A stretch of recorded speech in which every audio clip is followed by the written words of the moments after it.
परम पूज्य श्री हरिशरण जी महाराज द्वारा रचित श्री राधा चरितामृतम के अगले अध्याय में प्रवेश करते हैं, जिसका शीर्षक है बरसाने ते टीको आयो। जय जय श्री राधा कृष्ण। हे अनिरुद्ध नंदन वज्रनाभ, वास्तव में इस पराभूत परिश्रांत हृदय का विश्राम स्थल एकमात्र प्रेम ही है। प्रेम ही है जो इस दुख से कराहते मनुष्य को आनंद सिंधु की यात्रा में ले चलता है। हे यादवों में श्रेष्ठ वज्रनाभ, आत्मा के अनुकूल अगर कुछ है तो वह प्रेम ही है। अरे आत्मा ही तो प्रेम स्वरूप है। इस जगत में अत्यंत उज्जवल और पवित्र कुछ है तो वह प्रेम है।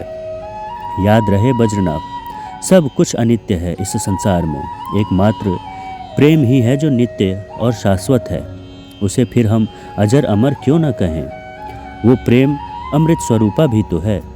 महर्षि सांडिल्य यमुना के पुलीन में वज्रनाभ के सन्मुख प्रेम की महिमा का गान कर रहे थे। श्री श्याम सुंदर निकुंज से उतरे हैं यशोदा के आंचल में, तो ये प्रेम की ही महिमा है। अब आगे साक्षात प्रेम, विशुद्ध प्रेम आकार लेने जा रहा था। कितना सुंदर नाम है ना उस गांव का, बरसाना। उस गांव को अपने ऊपर पाकर धरती भी धन्य हो रही थी। यहाँ के अधिपति वृषभान, उनकी भार्या कीर्ति रानी, पता नहीं क्यों महर्षि सांडिल्य जब जब बरसाने की बात आती है मौन हो जाते हैं। उनसे आगे कुछ बोला ही नहीं जाता। हाँ, प्रेम है ही ऐसा। फिर ये नगरी भी तो प्रेम की नगरी थी ना। मेरे पुत्र हुआ है, मैं बहुत प्रसन्न हूँ, पर मेरे मित्र नंद राय के कोई पुत्र नहीं है। कीर्ति रानी, तुम्हें तो पता ही है मेरे पुत्र श्री दामा के जन्म पर वो नंद और यशोदा भाभी कितने खुश थे। पता है, मैंने तो उस समय भगवान से यही प्रार्थना की थी कि मेरे मित्र नंद को भी पिता बनने का सौभाग्य मिलना चाहिए। गौशाला में बैठे थे वृषभान, तभी उनके पास उनकी अर्धांगिनी कीर्ति रानी आ गई। कीर्ति रानी की गोद में श्री दामा शिशु थे। वो आकर अपने पति वृषभान के पास बैठ गई थी। पता है कीर्ति रानी, शास्त्र चाहे कुछ भी कहे कि पुत्र नहीं होगा तो पिता को स्वर्ग नहीं मिलेगा। मुझे नहीं चाहिए स्वर्ग। क्या स्वर्ग से कम है ये हमारा बरसाना? हम दोनों मित्र थे, बृहस्पति नंद और मैं। बड़े हैं मुझसे नंद राय, पर हमारी मित्रता बहुत पक्की है। तुम तो जानती ही हो, मेरे विवाह के लिए मेरे पिता ने इतना प्रयास नहीं किया जितना प्रयास मेरे प्रिय मित्र नंद राय ने किया था। तब जाकर तुम जैसी सुंदर सुशील भार्या मिली। मुझे पुत्र नहीं चाहिए, मैं तो स्पष्ट ही कहता था, पर मेरे मित्र नंद को पुत्र की ही कामना थी। मैं कहता भी था कि मेरे पुत्र जो मुझे होने वाले हो विधाता तुम्हें दे दे, पर मुझे तो एक कन्या ही चाहिए, सुंदर प्यारी कन्या जो रुंझुन करती हुई इस आंगन में डोले, बाबा बाबा कहते हुए मेरे गले से लग जाए। मैं जब गौशाला से लौटूं अपने महल तो बाबा लो जल पियो, मुझे जल पिलाए, तब मैं उस प्यारी अपनी लाडली को हृदय से लगा लूं। शास्त्र कहते हैं पिंडदान पुत्र के ही हाथों पितरियों को प्राप्त होता है, पर कीर्ति रानी पितृलोक में जाएगा कौन? हम तो फिर इसी ब्रज में आएंगे, और ब्रज में भी बरसाने में न मिले हमें पितृलोक के पिंड, हमें नहीं चाहिए। अरे पितृलोक के राजा अर्यमा भी तरसते होंगे इस बरसाने में जन्म लेने के लिए। मुझे तो पुत्री की ही लालसा है। कीर्ति रानी के गोद में खेल रहे शिशु श्रीदामा के गाल को छूते हुए वृषभान ने कहा था। और हाँ, जब श्रीदामा का जन्म हुआ था ना, तब मैंने कहा भी था मित्र नंद से, मेरे पुत्र को ले जाओ, क्योंकि मेरे यहाँ तो अब पुत्री का जन्म होने वाला है। तुम्हारी भाभी भी गर्भवती है। उसी समय ये शुभ समाचार दे दिया था मुझे मित्र नंद ने। तुम्हें तो पता है ना कीर्ति? हाँ, मुझे पता है। मैंने उन भोली ब्रजरानी यशोदा भाभी को छेड़ा भी था। वो कितनी शर्मा रही थी। तुम्हें पता नहीं है कीर्ति, मैं जब विदा करने बाहर तक आया था तो मित्र नंद और भाभी ब्रजरानी को, तब मैंने मित्र नंद को गले लगाते हुए कहा था, अब मेरी पुत्री होगी और आपके पुत्र तिहारे मुख में माखन को लौदा। उन्मुक्त हंसते हुए नंद राय ने मुझे कहा था, और पता है मैंने एक वचन भी दे दिया था मित्र को। चौंक गई थी कीर्ति रानी। क्या वचन दिया आपने? मैंने वचन दिया कि आपके पुत्र होगा और मेरी पुत्री होगी तो उसी समय सगाई होएगो। श्रीमान वृषभानुपुर के अधिपति वृषभानु जी की जय हो। 4 ग्वाले आ गए थे दूसरे गांव के। उन्होंने ही प्रणाम करते हुए कहा, हाँ कहो। पर आप लोग तो गोकुल के लगते हो। श्री वृषभान जी ने पूछा। जी हम लोग गोकुल के हैं और श्री श्री बृहस्पति नंद राय के यहाँ से आए हैं। ओह आप लोग बैठिए, वृषभान ने प्रसन्नता व्यक्त की। नहीं हम अभी बैठ नहीं सकते, बस सूचना देकर हम वापस जा रहे हैं, गोकुल के उन सभ्य ग्वालों ने कहा। पर सूचना क्या है? बृहस्पति श्री नंद राय स्वयं आते, पर वो अत्यंत व्यस्त हो गए हैं, इसीलिए उन्होंने हमें भेजा है। ऐसा क्या हुआ जिसके कारण व्यस्त हो गए ब्रजराज? उनके पुत्र हुआ है, गोकुल के ग्वालों ने बताया। जैसे ही सुना वृषभान ने, उनके आनंद का तो कोई ठिकाना ही न रहा।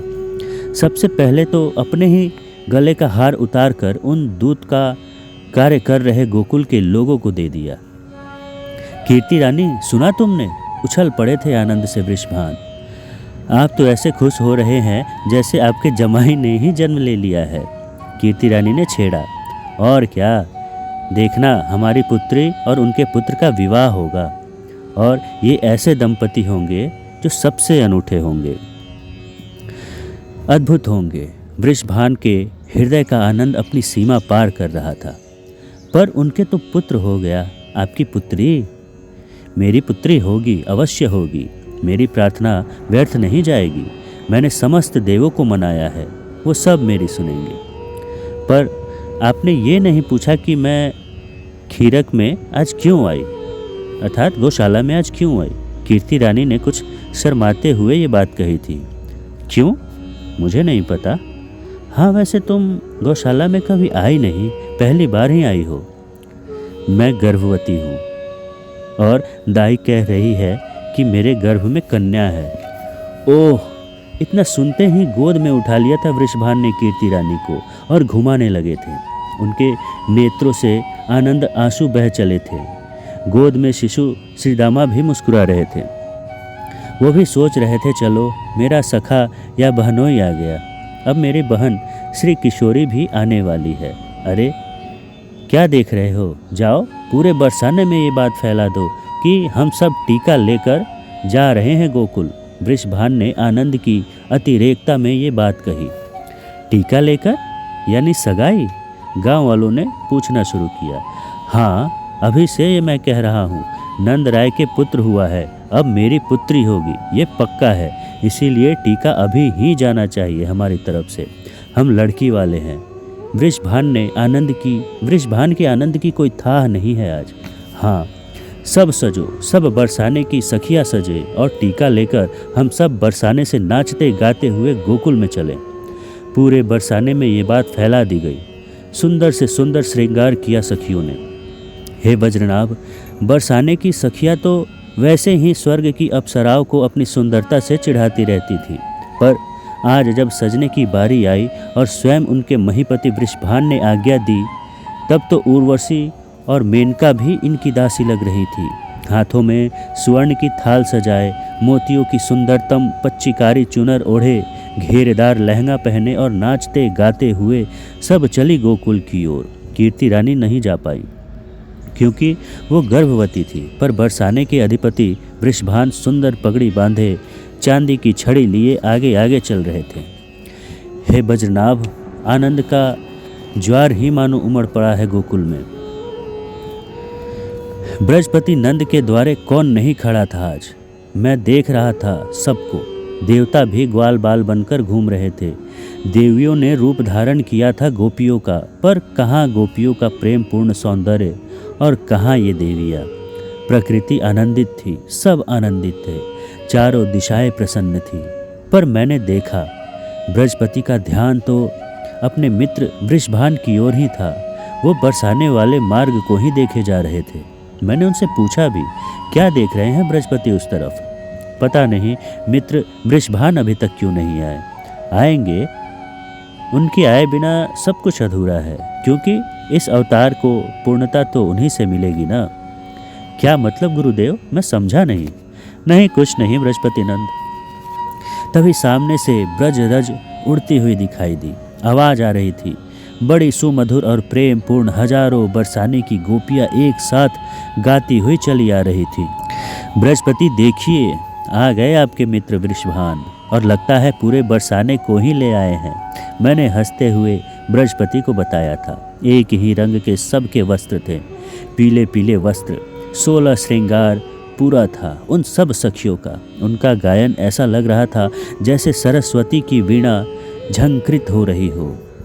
बधाई हो मित्र, बधाई हो। दूर से ही दौड़ पड़े थे बरसाने के अधिपति वृषभान। इधर से बृहस्पति दौड़े। हे बज्रनाभ, मैं उस वक्त भूल गया कि मैं तो इनका पुरोहित हूँ, गुरु हूँ। पर हंसते हुए बोले महर्षि शांडिल्य, मैं इस लाभ से वंचित नहीं होना चाहता था। ये दोनों इतने महान थे कि एक की गोद में ब्रह्म खेलने वाला था और एक की गोद में आह्लादिनी शक्ति खेलने वाली थी। दोनों गले मिले। मुझे देखा तो मेरी भी पद वंदना की वृषभान ने। फिर हाथ जोड़ते हुए बोले, आज गुरुदेव को मेरी एक सहायता करनी पड़ेगी। मैं क्या कर सकता हूँ? मैंने हंसते हुए पूछा। आपको आज हमारे संबंध को और प्रगाढ़ बनाना होगा। पुण्य श्लोक वृषभान, मैं समझा नहीं। गुरुदेव, आप ही ये कार्य कीजिए, हम दोनों को समधी बना दीजिए। वृषभान ने हाथ जोड़कर कहा। हंसे बृहस्पति नंद, खूब हंसे। मैं भी हंसा। बृहस्पति ने हंसते हुए कहा, पर आपकी पुत्री कहाँ है? आपकी भाभी गर्भवती है और लक्षणों से स्पष्ट है कि गर्भ में पुत्री ही आई है। चहकते हुए ये बात वृषभान कह रहे थे। मैं गंभीर हो गया। मेरे मुख से निकला, नंद नंदन और भानु दुलारी तो अनादि दंपति हैं। वो आए ही इसलिए हैं कि जगत को प्रेम का संदेश दे सके। विमल प्रेम क्या होता है, विशुद्ध प्रेम की परिभाषा क्या होती है, यही बताने के लिए ये दोनों आए हैं। हे बज्रनाभ, ये सब कहते हुए मेरा मुखमंडल दिव्य तेज से भर गया था। मेरी बात सुनते ही स्तब्ध हो गए थे दोनों ही। फिर कुछ देर बाद यही बोले दोनों, गुरुदेव, हम ग्वाले हैं।